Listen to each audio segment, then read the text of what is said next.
प्रणाम।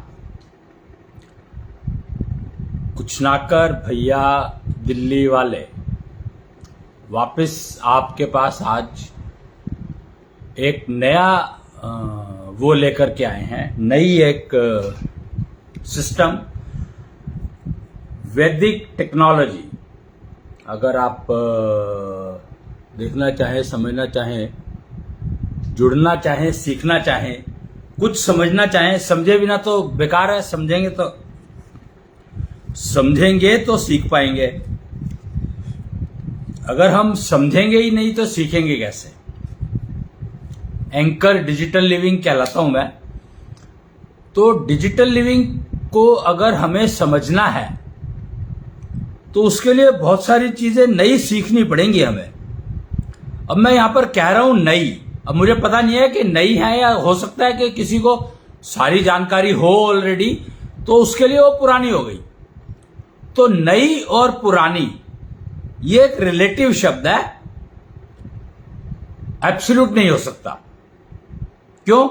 क्योंकि वो किसी के लिए नया होगा, किसी के लिए पुराना होगा, किसी के लिए बहुत नया होगा, किसी के लिए जरा सा नया होगा, किसी के लिए बहुत पुराना होगा, किसी के लिए एंशिएंट होगा, किसी के लिए हिस्ट्री होगा, किसी के लिए लिखा हुआ होगा, किसी के लिए नहीं लिखा होगा।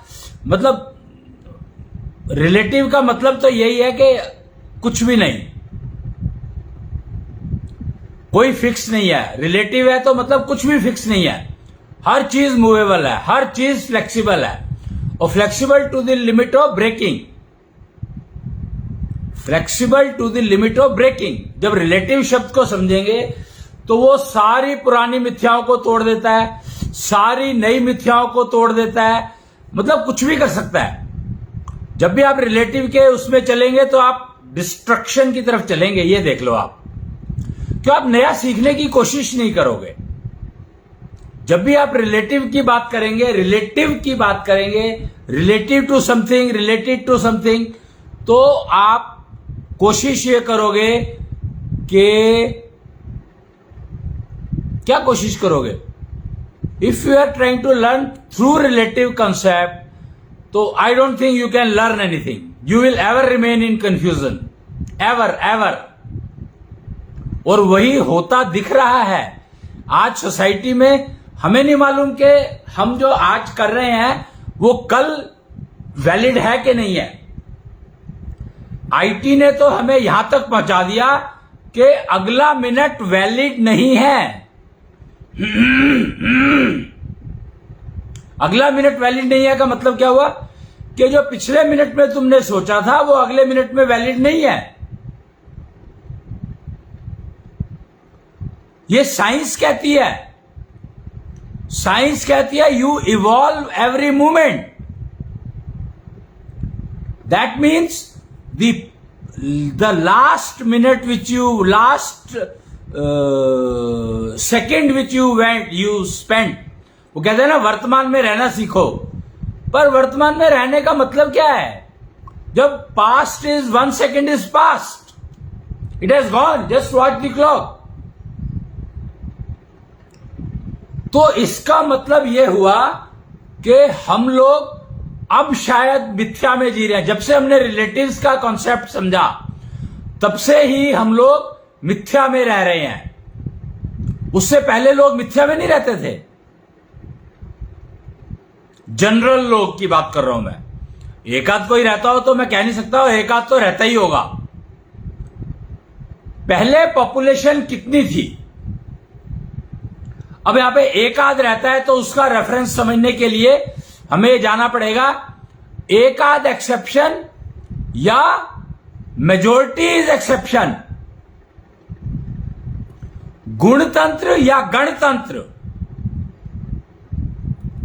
मतलब आप समझो कि वो विधा जो जिसमें गुण है वो सबको फायदा पहुंचाएगी, और वो विधा जो गणित के आधार पर है तो डेफिनेटली उनको भी नुकसान पहुंचाएगी जिन्होंने गणित किया। क्यों? कारण अब हम यहां पर भेड़ बकरी, नॉर्मली हमें ना आदत है हम जानवरों से समझने की कोशिश करते हैं, हम कीड़े मकोड़ों से समझने की कोशिश करते हैं, हम पशु पक्षियों से समझने की कोशिश करते हैं, इंसानों से समझने की कोशिश हम करते नहीं है। क्यों?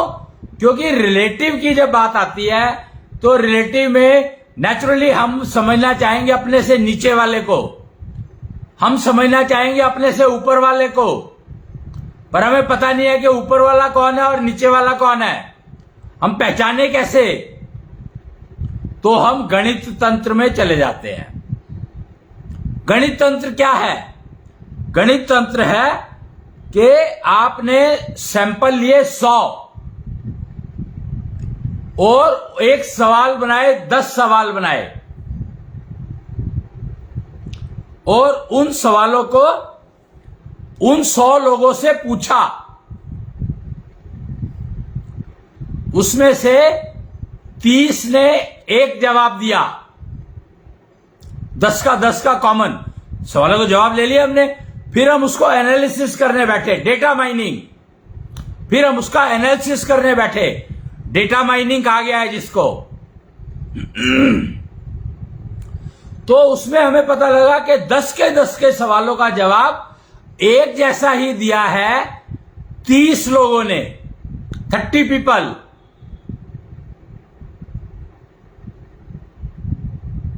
और 10 लोगों ने जवाब दिया है जिसमें 9 का जवाब कॉमन था, एक फर्क था। ऐसे करते करते करते करते हम लोग 5 लोगों पर पहुंचे जिनका एक भी सवाल कॉमन नहीं था, आंसर कॉमन नहीं था। तो अब हमने क्या शुरू किया? हमने गणित तंत्र को लेकर के और जो 30 लोगों ने कहा उसको मानना शुरू कर दिया, उसका प्रचार प्रसार शुरू कर दिया।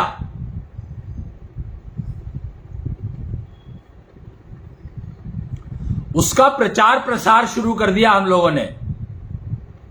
और प्रचार प्रसार भी इस लिमिट का कि जो बाकी 70 लोग थे उनको ये लगने लगा कि यार हमने तो कोई गलती नहीं कर दी,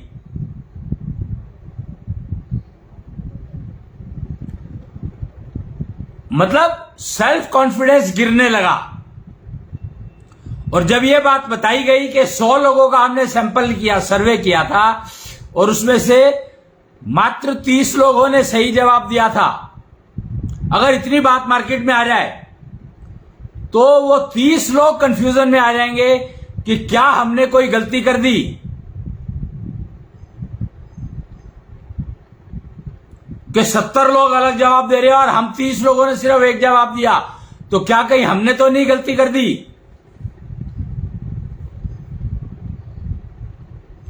तो वही एक कारण रहा जिसने हमें गणित तंत्र और गुण तंत्र का फर्क समझाया कि जब हमने गणित तंत्र में गए तो 100 के 100 लोग ही अपने आप को सेल्फ कॉन्फिडेंस खो चुके थे। 100 के 100 लोग अपना सेल्फ कॉन्फिडेंस खो चुके थे, कंफ्यूजन में चले गए थे। सेल्फ कॉन्फिडेंस खोने का मतलब क्या है? सेल्फ कॉन्फिडेंस खोने का मतलब है कंफ्यूजन में जाना। बड़ा सिंपल सा लॉजिक है, सिंपल सा कनेक्शन है, वेरी वेरी सिंपल कनेक्शन। कि सेल्फ कॉन्फिडेंस आपका जैसे जैसे वीक होता जाएगा आप कंफ्यूजन में जाते जाओगे, या जैसे जैसे आप कंफ्यूजन में जाते जाओगे वैसे वैसे ही आपका सेल्फ कॉन्फिडेंस कम होता चला जाएगा, रिड्यूस होता चला जाएगा, आप दूसरों पे डिपेंडेंट होते चले जाओगे, रिलेटिव।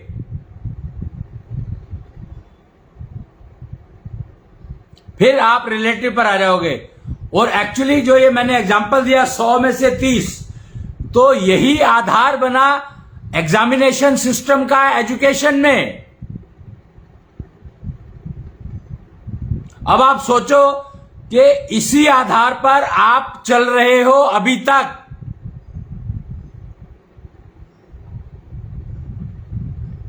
और इसीलिए कंफ्यूजन से निकल नहीं पा रहे हो।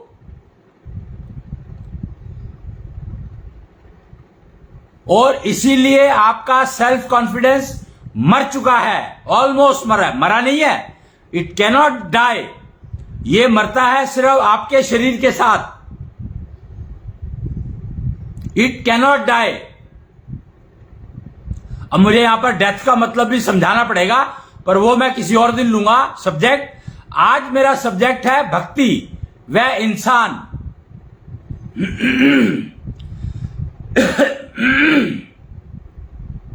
आज का जो सब्जेक्ट है भक्ति और इंसान। तो मृत्यु और प्राणी हम लेंगे, फिर कभी लेंगे इस सब्जेक्ट को। ये सब्जेक्ट भी है, मेरी लिस्ट में है। तो भक्ति व इंसान की बात करना शुरू करने से पहले मैंने थोड़ी सी भूमिका बताई। गुण और गण,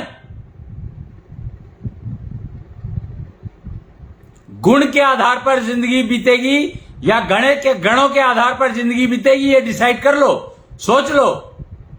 गणित तुम्हारी जिंदगी नहीं चला सकता, गुण ही तुम्हारी जिंदगी को चलाएंगे। जब तक तुम गणित पर आधारित अपनी जिंदगी को बिताते रहोगे, कंफ्यूजन आपकी जिंदगी से निकलेगा नहीं। पक्की बात है ये।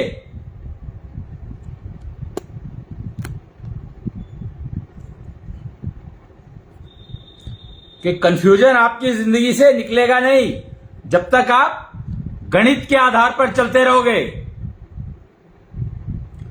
गुणों का आधार बनाना ही पड़ेगा। गणित पर चलेंगे तो भेड़ बकरी कहलाएंगे। भेड़ों की क्वालिटी को समझो।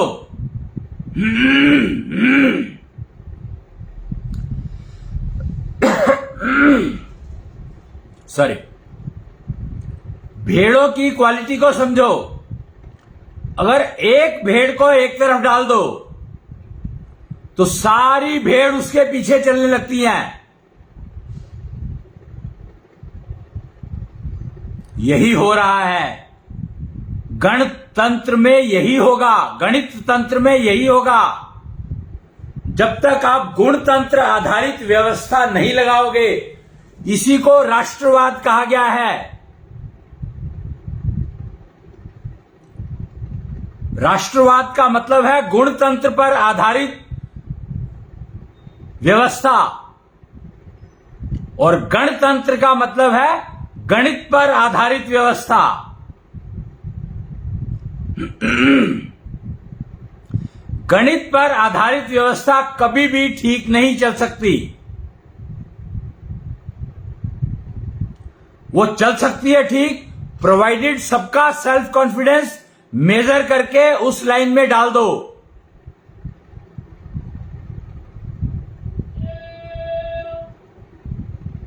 इंसान और भेड़ बकरियों में फर्क समझना ही होगा। इंसान और जानवरों में फर्क समझना ही होगा। इंसान और कीड़े मकोड़ों में फर्क समझना ही होगा। इंसान और पशु पक्षियों में फर्क समझना ही होगा। यहां तक कि आपको जेंडर का फर्क भी समझना ही होगा। कोई हल नहीं है आपके पास।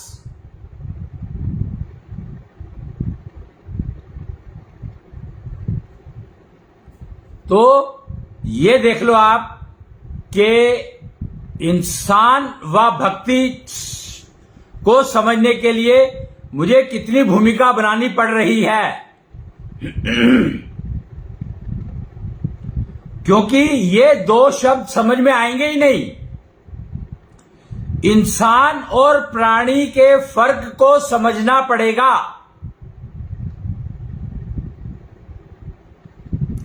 प्राणी यानी जो जीवित है, पेड़ पौधे, पशु पक्षी, हर चीज जो मूव करती है वो जीवित है, जिसमें मूवमेंट है, चाहे अपनी वजह से हो चाहे किसी और की वजह से हो, वो प्राणी है। जीवित नहीं, सॉरी, प्राणी है वो।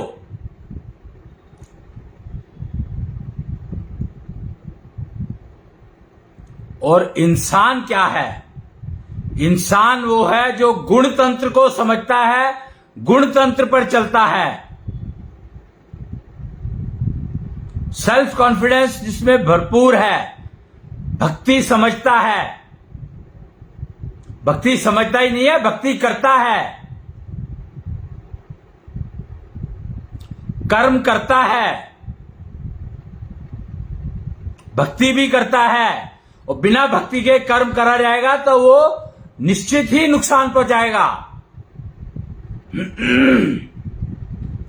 और अगर भक्ति गलत करके कर्म किया गया तो भी वो नुकसान पहुंचाएगा। तो भक्ति में गलत और ठीक आ जाता है। कर्म करते हो तो कर्म में गलत और ठीक आ जाता है।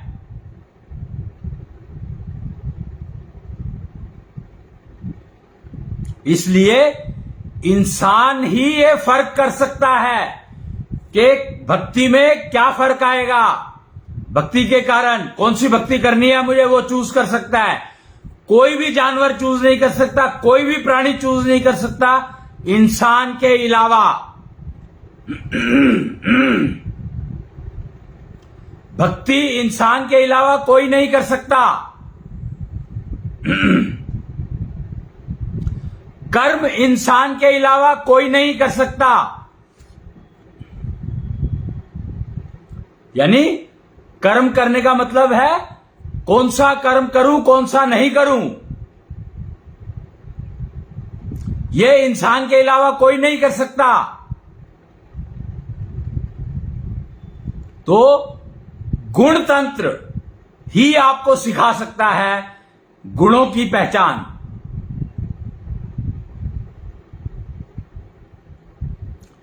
कुत्ते 100 करोड़ कुत्ते भी होंगे तो 1000 करोड़ कुत्ते भी होंगे तो सारे कुत्तों को तुम ट्रेंड नहीं कर सकते।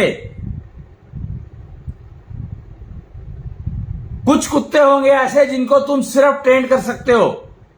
वो काम क्या करवाना है वो भी इंसान ही डिसाइड करेगा। गलत काम करवाना है उनसे या ठीक काम करवाना है। फॉर दैट मैटर किसी भी जानवर को। कुत्तों का एग्जाम्पल मैंने इसलिए लिया क्योंकि वो अच्छे डिटेक्टिव बनते हैं।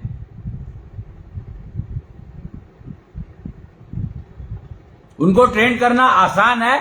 डिटेक्टिव की बनने की प्रक्रिया में ऐसा लगता है क्योंकि उनकी सूंघने की शक्ति बहुत अच्छी होती है।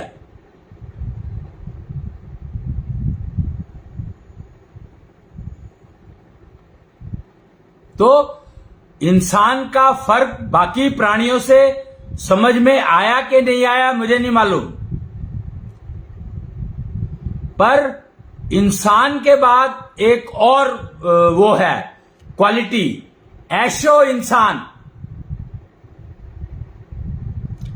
तो जो मैंने बताया कि इंसान ही फर्क कर सकता है कि मेरे को किसकी भक्ति करनी है, कैसे भक्ति करनी है, और कर्म कौन सा कर्म करना है, कैसे कर्म करना है, और भक्ति का कर्म से क्या कनेक्शन है। तो ऐशो इंसान उस इंसान को कहते हैं, उस कैटेगरी ऑफ इंसान को कहते हैं, उस समाज को कहते हैं जिसमें सभी के सभी मेंबर, सभी के सभी सिटीजन उस समाज के कंफ्यूजन से बाहर हैं। पूरा का पूरा सेल्फ कॉन्फिडेंस है। प्रोसीजर्स सारे आते हैं, उन प्रोसीजर्स का अभ्यास करते हैं। कर्म चुनकर के करते हैं कि अगर गलत काम भी करेंगे तो उनको पता है कि इसका मुझे गलत फल मिलेगा। कर्म फल समझ करके कर्म करते हैं।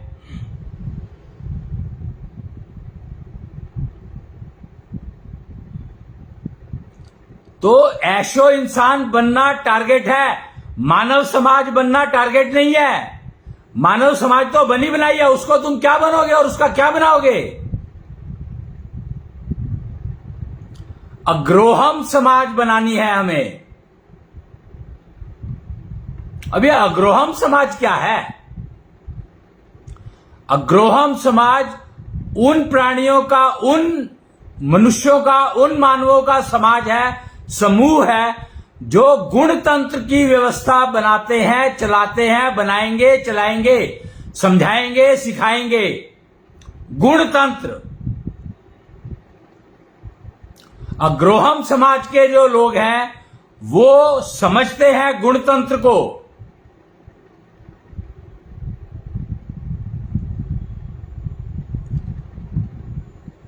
तो गुणतंत्र आधारित व्यवस्था वो ही हमें बताएगी, समझाएगी कि किस कर्म के लिए किस समय हमें कौन सा भक्ति करना है।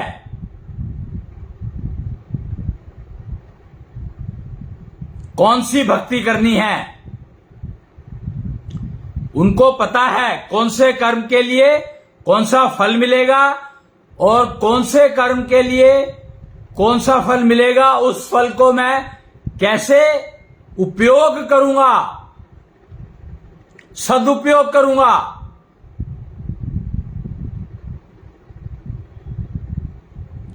अग्रोहम समाज का हर प्राणी इस सूक्ष्मता तक सोचता है, समझता है, करता है।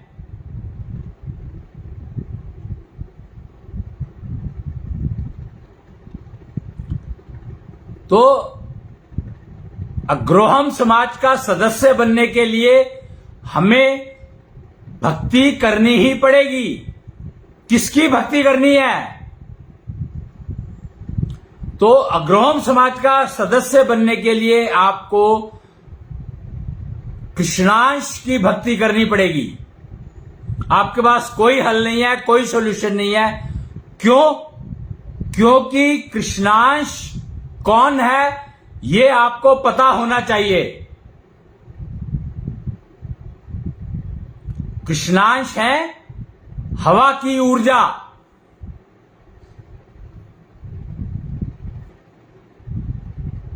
यानी जो हवा को प्राण दान देती है, हवा को जीवित रखती है, वो है कृष्णांश। तो कृष्णांश की भक्ति करोगे तो जो श्वास प्रक्रिया में सांस ले रहे हो वो आपको लाभ देगा।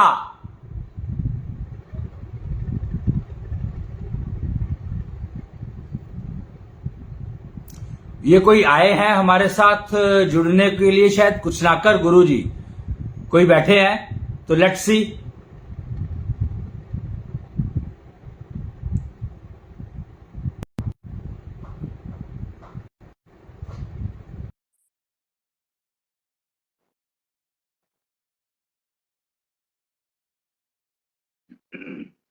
देखते हैं, शायद कोई सवाल होगा उनका। तो खैर हम लोग बात करते हैं।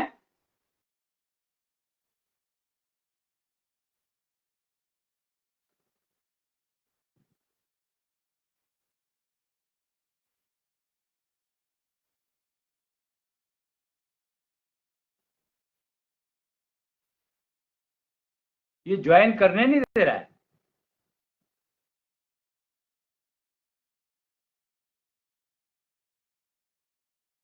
ये ज्वाइन करने नहीं दे रहा है मेरे को। एक मिनट जरा मैं देखता हूँ कुछ कार्य। इनवाइट, इनवाइट का बटन ऑन नहीं कर रहा है।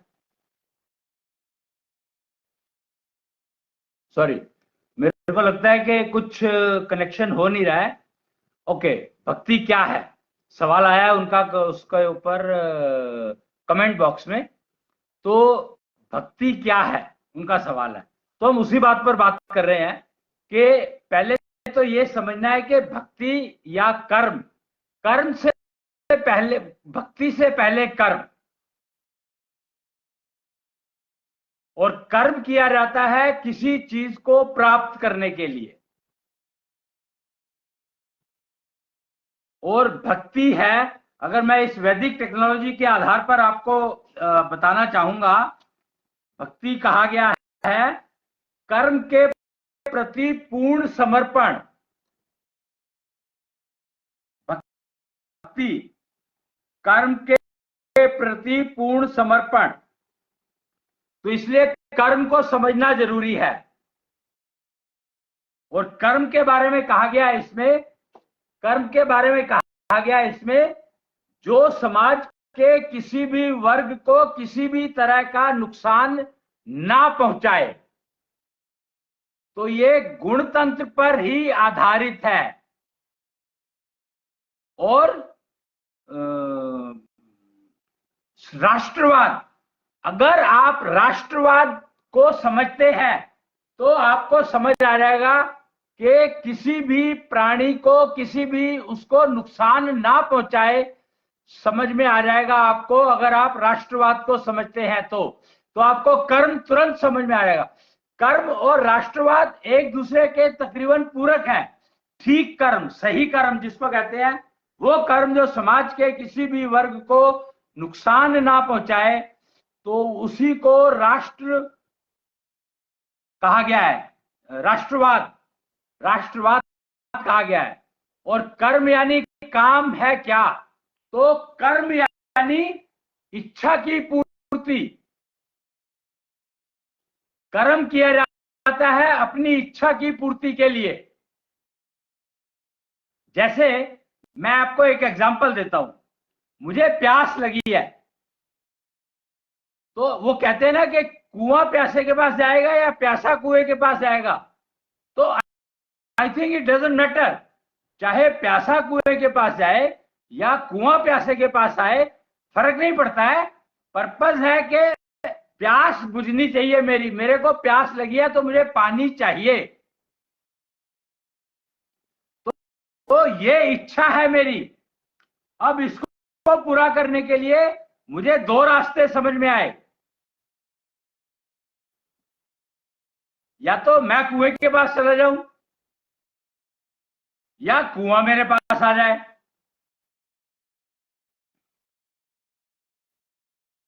यही तो कर्म करना पड़ेगा, तो इसी को कर्म कहा गया है। अब मैं कुएं के पास चला जाऊं या कुआं मेरे पास आ जाए, इन दो में से मुझे एक चुनना है कि कौन सा काम बेटर है मेरे लिए। तो मुझे लगा कि यार मैं तो यहां बैठा हूं, मैं उठ करके क्यों जाऊं, मैं कुएं को अपने पास बुला लेता हूं। तो अब मैंने कुएं को अपने पास बुलाने के लिए प्रोसीजर शुरू किया।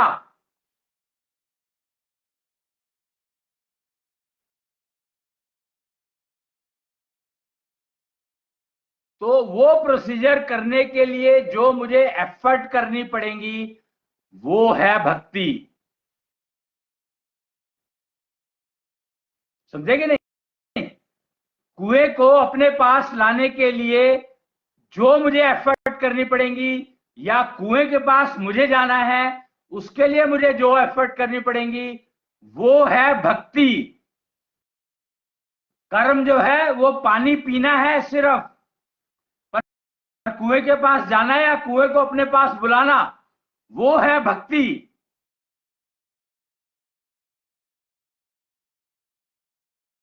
और भक्ति भी, कर्म भी इच्छा के अनुरूप किए जाते हैं, इच्छा अनुसार।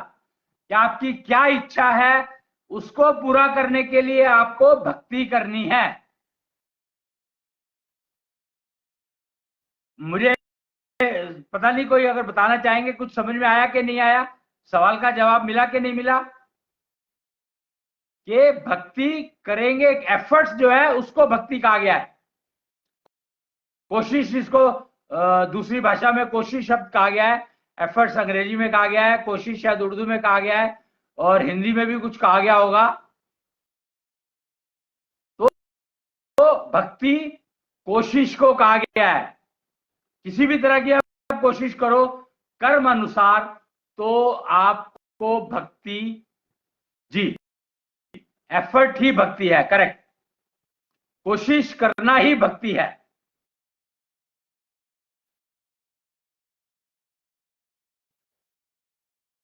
नहीं, कर्म यानी अपनी इच्छा को पूरा करना, कि मेरी इच्छा कैसे से पूरी होगी ये समझना। मुझे प्यास लगी है तो मैं अपनी प्यास को पानी से भी बुझा सकता हूं, मिल्क से, दूध से भी बुझा सकता हूं, और शरबत से भी बुझा सकता हूं। और पानी कुएं का हो, नदी का हो, समुद्र का हो, बारिश का हो, नलके का हो।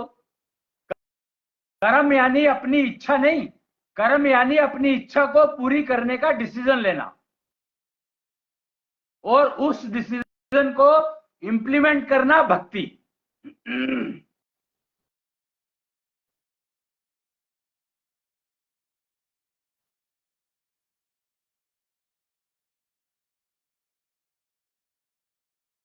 चूज करना, भाई मेरे पास 10 ऑप्शन है तो उनमें से कौन सी ऑप्शन चूज करूं मैं, तो वो मेरी कर्म है।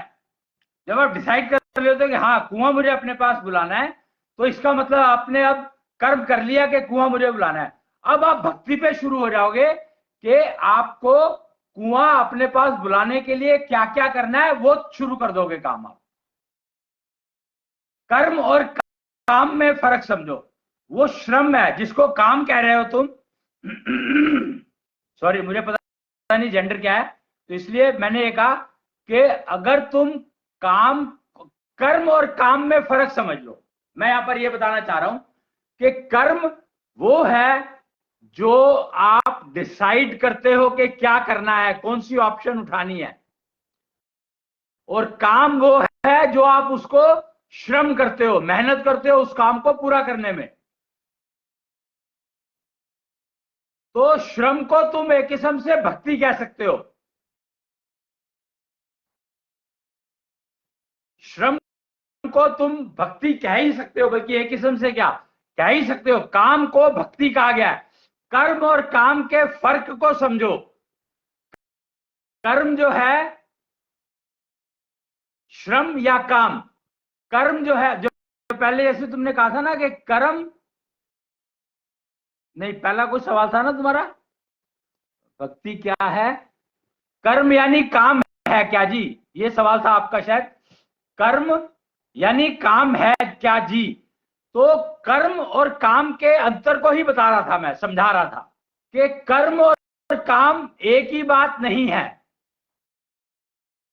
कर्म जो है वो है डिसीजन लेना कि हाँ मुझे कुआं अपने पास बुलाना है या मुझे कुएं के पास जाना है, और प्यास लगी है तो मुझे पानी लेना है, तो पानी नदी का पीना है या कुएं का पीना है या नलके का पीना है या समुद्र का पीना है।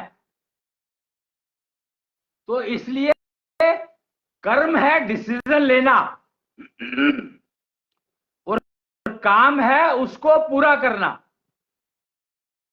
इसीलिए 4 शब्द बताए गए हैं, काम, क्रोध, मोह, लोभ। काम, क्रोध, मोह, लोभ, ईर्ष्या, 5 हुए तो 4 कैसे हो गए? 4 कहते हैं ना जो चार चार, वो काम, क्रोध, मोह, लोभ। काम, ओहो अब समझ आई ना प्रॉब्लम कहां है। काम, 4 चीजों की बात करते हैं लोग, काम, क्रोध, मोह, लोभ। और जो ये तो फल है, इनका बीज जो है ईर्ष्या, उसके बारे में कोई बात नहीं करता। यही प्रॉब्लम की जड़ है कि कर्म जब करते हो तो वो खाली डिसीजन लिया कि हां मुझे उसके घर चोरी करनी है। मेरे को प्यास लगी तो मैंने सोचा कि मुझे पानी पीना है, मैंने डिसाइड कर लिया शरबत नहीं लूंगा, कोका कोला नहीं लूंगा, कोल्ड ड्रिंक नहीं लूंगा, मैं पानी पीऊंगा। तो ये डिसीजन हो गया, मेरा कर्म हो गया यहां पर मेरा कि मैं पानी पीऊंगा। उसके बाद मुझे डिसाइड करना है कि कौन सा पानी, समुद्र का पानी, नदी का पानी, नलके का पानी या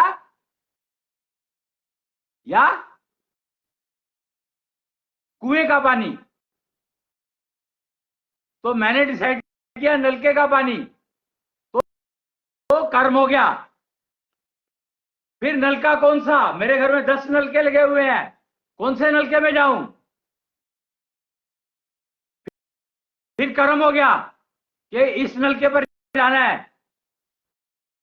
और फिर भक्ति शुरू हुई कि आप गए, आपने गिलास उठाया, आपने नलका खोला, आपने पानी भरा और पिया,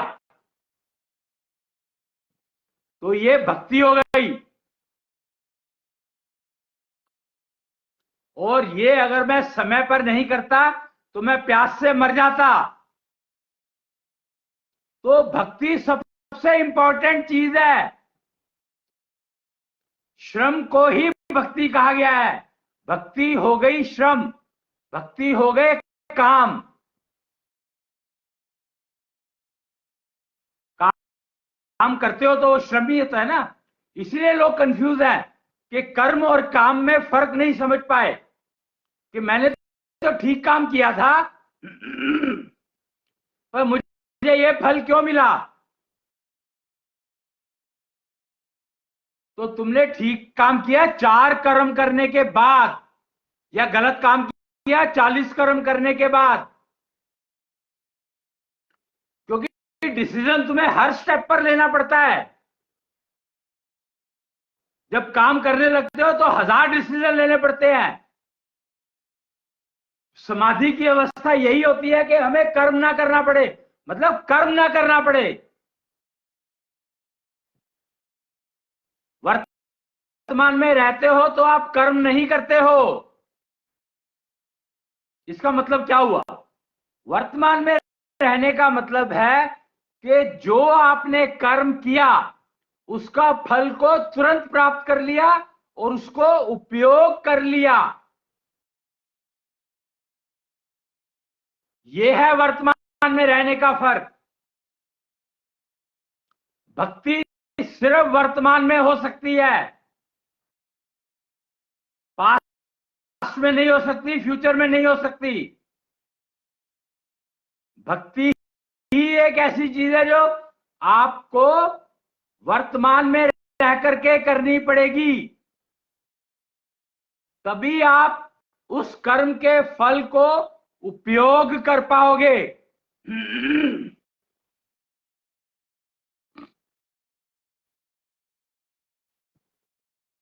तभी आप उस कर्म के फल को उपयोग कर पाओगे।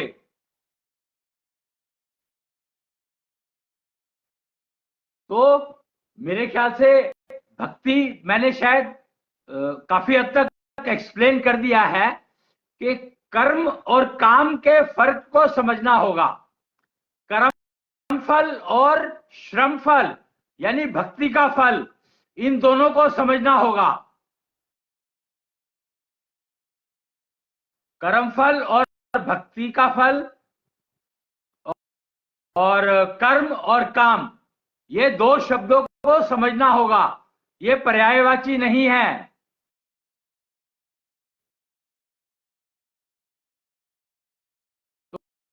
तो आशा करता हूं कि कुछ चीजें समझ में आई होंगी। आप अपने सवाल पूछ सकते हैं। अब समय हो गया है मेरे ख्याल से करीब, कोई बताएगा कितना समय हो गया है? नॉर्मली 40 से 45 मिनट का रखता हूं मैं, तो अगर मुझे बता दें एक बार, अगर कोई देख रहे हैं तो। मुझे अंदाजा नहीं है घड़ी का कि कब शुरू किया था मैंने, शायद 11:30 के आसपास किया होगा, पता नहीं मेरे को। तो खैर, तो मैंने कुछ एक्सप्लेन करने की कोशिश की, समझाने की, बताने की कि कर्म और काम, कर्म फल और भक्ति का फल। कर्म इच्छा पर आधारित है, प्योरली, शुद्ध रूप से, 100%, कोई डाउट नहीं, कोई शक नहीं, कोई गुंजाइश नहीं। भक्ति काम है, कोई शक नहीं, कोई गुंजाइश नहीं शक की, किसी भी तरह का कोई डाउट नहीं, कोई कंफ्यूजन नहीं। तो कर्म करोगे, कर्म फल मिलेगा, और कर्म फल इच्छा से जनरेट होता है। इसीलिए कहते हैं कि इच्छा छोड़ दो करनी, इच्छा छोड़ दो करनी। लेकिन यहां पर कंफ्यूजन क्या हो गया अगेन, कि हमने एक्सपेक्टेशन को इच्छा समझ लिया। एक्सपेक्टेशन इच्छा नहीं है। इच्छा अपनी होती है, एक्सपेक्टेशन दूसरे से होता है।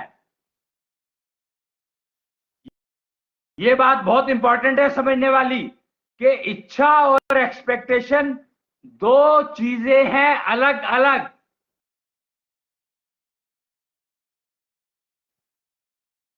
कि इच्छा जो है वो आपकी पर्सनल है, भक्ति आपकी पर्सनल है। उस इच्छा को पूरी करने के लिए जो शक्ति लगाओगे वो आपकी पर्सनल है।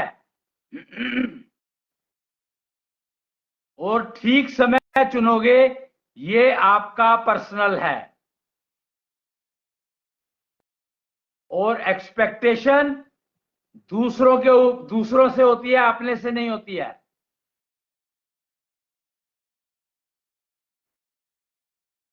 तो इच्छा जो है वो कर्म करवाती है, कर्म करवाती है नहीं। इच्छा कर्म को जन्म देती है। और इच्छा जन्म लेती है किससे? इच्छा का जन्म होता है आपके सेंसेस से, आपकी इंद्रियों से।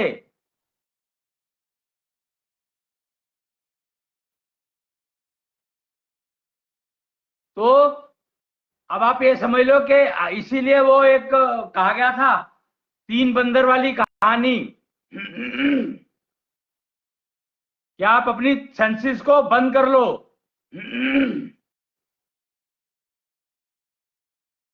इसीलिए कहा था।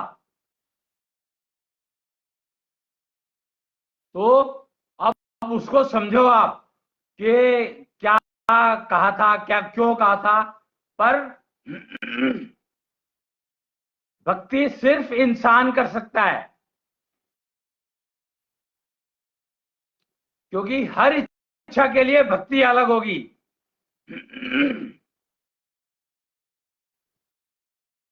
1 करोड़ टाइप की इच्छाएं संभव हैं। एक मनुष्य 1 करोड़ तरह की इच्छाएं रख सकता है। 1 करोड़ तरह की इच्छाएं संभव हैं। यानी आपकी जो इंद्रियां हैं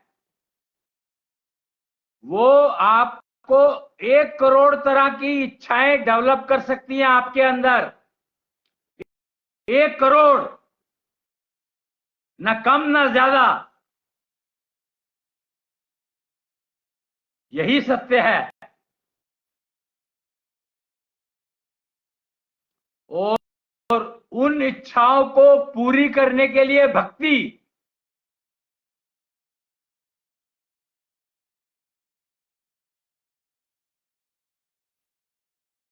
हर इच्छा को पूरी करने के लिए कम से कम 32 प्रोसीजर्स हैं। एक के लिए 32 का ऑप्शन है। एक इच्छा को पूरी करने के लिए 32 का ऑप्शन है कि 32 तरीके से आप अपनी एक इच्छा को पूरी कर सकते हो। तो 1 करोड़ इच्छाएं पूरी करने के लिए 32 करोड़ प्रोसीजर्स हैं।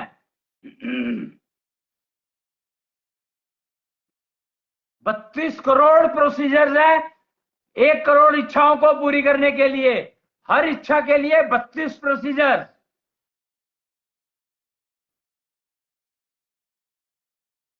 यही है 33 करोड़ देवी देवताओं का एक्सप्लेनेशन कि इच्छा आपकी देवता पूरी करते हैं और उनको पूरी करने के लिए प्रोसीजर्स देवियां बताती हैं।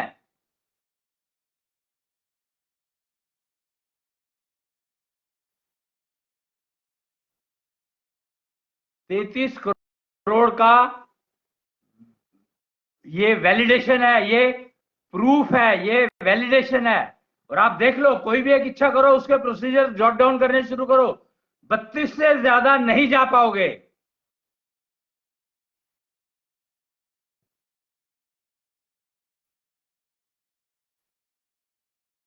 तो आज के लिए इतना ही, क्योंकि अब हम इन्हीं सब्जेक्ट्स पर चर्चा करेंगे। बहुत कंफ्यूजन है, इंसान का जन्म मिलता है तो उसका सदुपयोग क्या है, उसको समझने के लिए हम लोग अब इस प्रक्रिया को शुरू कर रहे हैं। आज से शुरू किया मैंने। आज क्या तारीख है? आज क्या डेट है? कोई बता सकता है कि आज की डेट क्या है?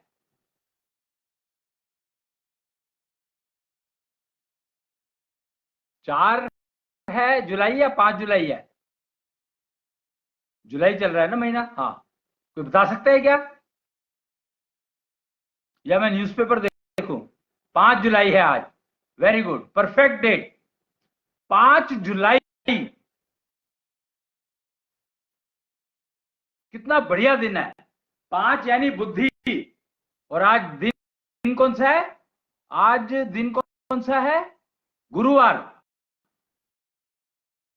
नहीं, बुधवार है क्या? एक बार बताएंगे क्या दिन कौन सा है?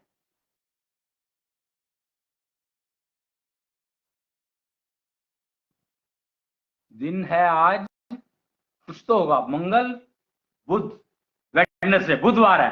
अरे वाह, बुद्धि का दिन है, वेडनेसडे बुध का दिन है, 5 तारीख बुध की है और ताऊ वकूतनाथ का दिन है।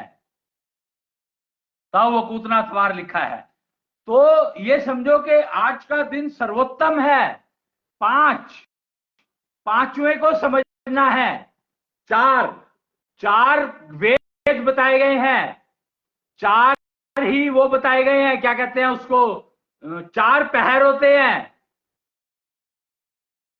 और 4 ही वेद बताए गए हैं और 4 ही ऋतुएं बताई गई हैं शायद। सर्दी, गर्मी और क्या रहता है पता नहीं मेरे को। 4 ऋतुएं बताई गई हैं और 4 ही वो बताए गए हैं, युग, 4 युग बताए गए हैं।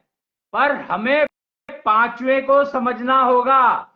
जब तक काम, क्रोध, मोह, लोभ बता दिया, ईर्ष्या नहीं बताई, तो 5वें को समझना होगा। उंगलियां 4 हैं पर 5वें को अंगूठा कहा गया है। एकलव्य टेक्नोलॉजी को समझना होगा यहां पर हमें। अंगूठा इज एकलव्य टेक्नोलॉजी। सबसे पावरफुल है अंगूठा सारे हाथ में। तो आज का दिन बिल्कुल सही चुना गया है। मुझे ध्यान नहीं था, मेरे को पता नहीं था कि आज ये इतना अच्छा कॉम्बिनेशन है, तो ये आज का कार्यक्रम इस तरीके से शुरू होगा। और पहला टॉपिक क्या आया? भक्ति।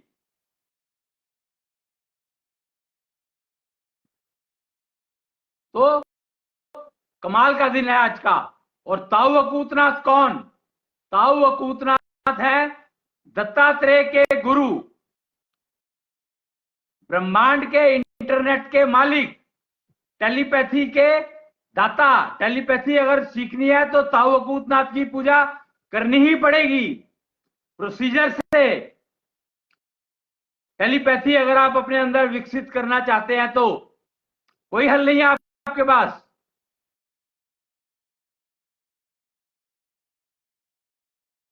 अच्छा, आपने नोट करी होगी, पता नहीं मेरे को, दत्तात्रेय की अगर आप फोटो देखेंगे तो उसमें 4 कुत्ते दिखाई देते हैं। एक एक युग को एक एक कुत्ता रिप्रेजेंट करता है। लेकिन वो चारों कुत्ते आज्ञाकारी किसके हैं? दत्तात्रेय के। तो चारों कुत्तों को समझने का फायदा नहीं है। दत्तात्रेय क्या कह रहे हैं वो समझो, अंगूठा क्या कह रहा है वो समझो, अंगूठे को समझो, एकलव्य टेक्नोलॉजी को समझो।